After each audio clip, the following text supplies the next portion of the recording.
คณะโฆษณาพมศูนย์กลางภาคได้ประกาศการจัดตั้งโดยผ่านบรรดามติของคณะเลขาธิการศูนย์กลางภาคและข้อตกลงต่างๆของคณะโฆษณาอบรมศูนย์กลางภาค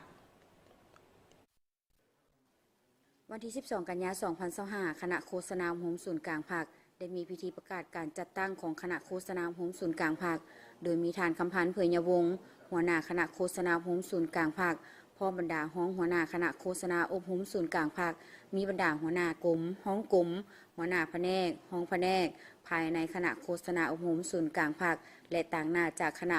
จัดตั้งศูนย์กลางภาคเข้าร่วมในพิธีท่านนันทพลลีวัฒนาห้องหัวหน้ากรมคุ้มครองพนักงานคณะจัดตั้งศูนย์กลางภาคได้ผ่านมติตกลงของคณะเลขาธิการศูนย์กลางภาคว่าด้วยการอนุมัติให้พนักงานการนำขั้นสูงออกพักการรับอุดหนุนบำนาญโดยตกลงให้ทานวันไซตะวิญญาณห้องหัวหน้าคณะโฆษณาอบรมศูนย์กลางภาคหัวหน้าบรรณาธิการใหญ่หนังสือพิมพ์ประชาชนออกพักการรับอุดหนุนบำนาญผ่านมติตกลงของคณะเลขาธิการศูนย์กลางภาคว่าด้วยการแต่งตั้งหัวหน้ากรมควบตำแหน่งเป็นเลขานุการประจำเลขาธิการศูนย์กลางภาคโดยได้แต่งตั้งบรรดาหัวหน้ากรมคือท่านบุญเพ็งจันทดาราหัวหน้าองค์การคณะโฆษณาอบรมศูนย์กลางภาคท่านนางพวงมลีอัคคมุนตรี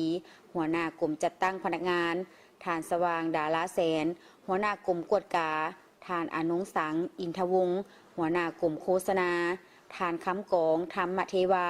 หัวหน้ากรมอบรม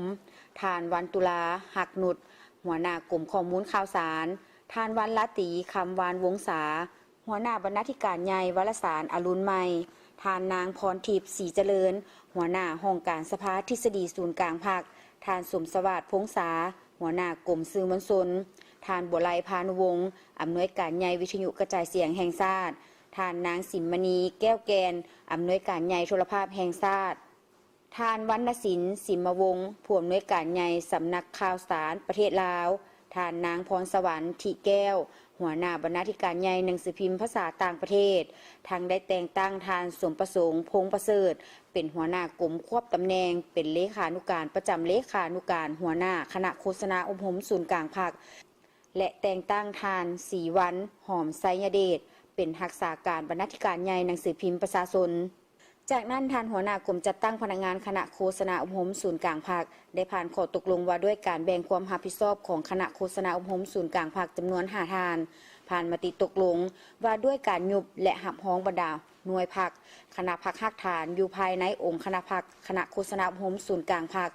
ผ่านข้อตกลงว่าด้วยการยุบแผนกและหับห้องบรรดาแผนกของบรรดากรมเทียบเท่ากรมอยู่ภายในคณะโฆษณาอบรมศูนย์กลางภาคทั้งหมด16แผนกพร้อมทั้งผ่านข้อตกลงว่าด้วยการอนุมัติให้พนักงานออกภาคการรับอุดหนุนบำนาญและผ่านข้อตกลงว่าด้วยการแต่งตั้งรักษาการหัวหน้าบรรณาธิการใหญ่หนังสือพิมพ์ประชาชน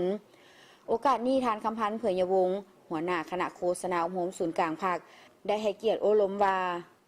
การสับเปลี่ยนหมุนเวียนหน้าที่เวียกงานของพนักงานนำพาขันต่างๆในระบบการจัดตั้งของภาครัฐและองค์การจัดตั้งมหาชนเคยปฏิบัติผ่านมาถือเป็นเวียกงานปกติและแมนหลักการอันหนึ่งของภาคเฮาในเวียกงานพนักงานก็คือหลักการมีขึ้นมีลงมีเข้ามีออกเพื่อปรับปรุงให้ดีขึ้นไปเรื่อยๆทั้งเป็นการยกระดับพนักงานการนำคุ้มครองของพวกเฮาให้มีความรู้ความสามารถนำพาฮอบด้านพร้อมทั้งมีคำโอลมต่อกับบรรดาทานที่ได้รับหน้าที่ใหม่และการเลื่อนสั้นเลื่อนตำแหน่งใหม่ให้สืบต่อมูลเสื้อและต้องได้พัฒนาตนเองในการยกระดับเรื่อยๆให้ทันกับความเรียกร้องต้องการของหน้าที่การเมืองที่ตนรับผิดชอบเพื่อเสริมขยายมูลเสื้อและยกระดับเวียกงานโฆษณาและสื่อมวลชนไปสู่คุณภาพให้มีความทันสมัยว่องไวทันกับสภาพการภายหลังการปรับปรุงกงจักรในเทื่อนี้แล้วให้บรรดาเลขาหน่วยภาคหัวหน้ากรมให้คณะโฆษณาอบรมศูนย์กลางภาคสืบต่อสุ่มใส่ปรับปรุงกงจักรการจัดตั้งขั้นแผนกของตนให้มีผลสำเร็จโดยไวพร้อมกันนี้ก็ให้หิมห้อนสืบต่อการเกี่ยมดำเนินกองประชุมใหญ่ของหน่วยภาคของตนให้ได้ดำเนินกองประชุมใหญ่ไปตามแผนที่วางไว้เพื่อเป็นการสร้างขบวนการการเกี่ยมให้แก่กองประชุมใหญ่สมาชิกภาคครั้งที่6ของคณะโฆษณาอบรมศูนย์กลางภาคในปีหน้าสืบต่อสร้างการหันเปลี่ยนอย่างแข็งแรงทางด้านเนื้อในและรูปการในการเคลื่อนไหวเวียกงานโฆษณาอบรมและสื่อมวลชน เพื่อสามารถตอบสนองความเรียกร้องต้องการของหน้าที่การเมืองในระยะใหม่